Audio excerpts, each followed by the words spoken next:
Hello students, now today I am going to explain you instruction cycle. What is instruction cycle? A program residing in the memory unit of a computer consists of a sequence of instructions, and these instructions are executed by the processors by going through a cycle for each instructions. There has four phases of the instruction cycle: fetch, decode, read address from memory, and fourth one is execute. This is the diagram of the instruction cycle where instruction is to be fetch and it is decode after some time.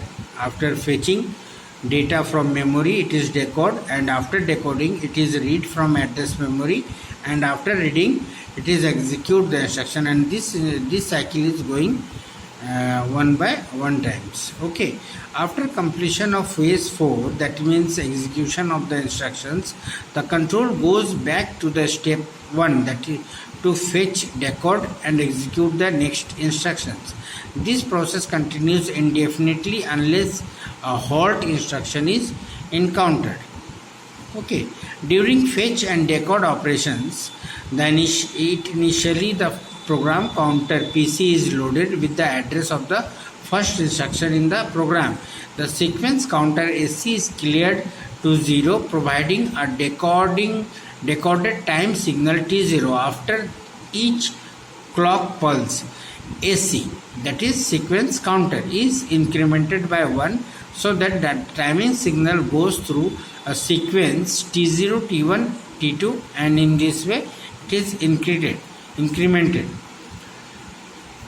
The micro operation for the fetch and decode phases can be specified by the following register transfer statement.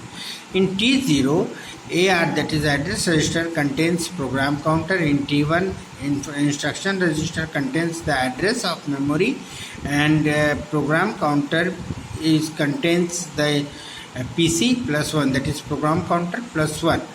In T2, D0, data 0, D1, D2, in this way. In D7 contains the decoded instruction register of 12 to 14 bit. AR register contains the instruction register of 11, so that 0 to 11 bits, and I contains the instruction register of 15 bit. Since only AR, that is address register, is connected to the address input of memory, it is necessary to transfer the address from PC to address register during the clock transition associated with timing signal T0. The instruction read from memory is then placed in the instruction register IR with the clock transition associated with the timing signal T1.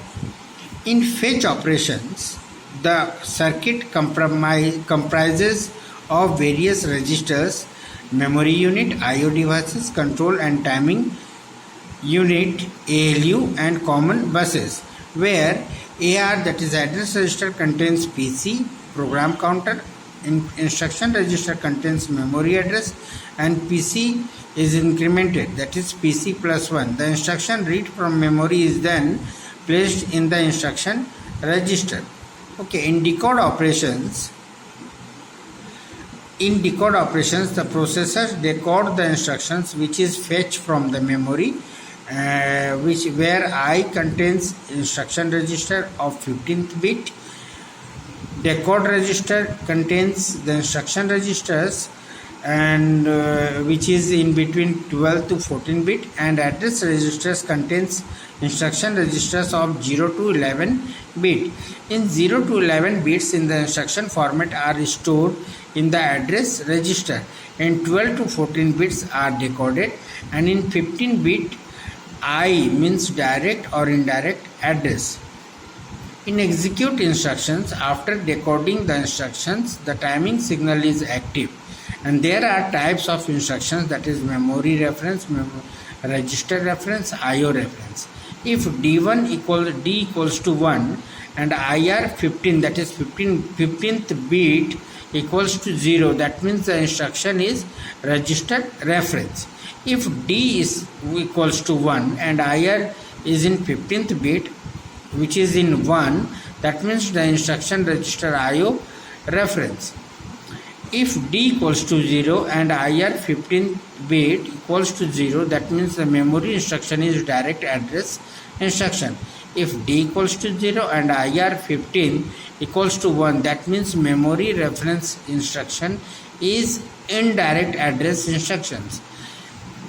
If address registers contains memory and address register hold the address part of the instructions, after the instruction is executed, sequence counter is cleared to 0 and control returns to the fetch phase. Thank you.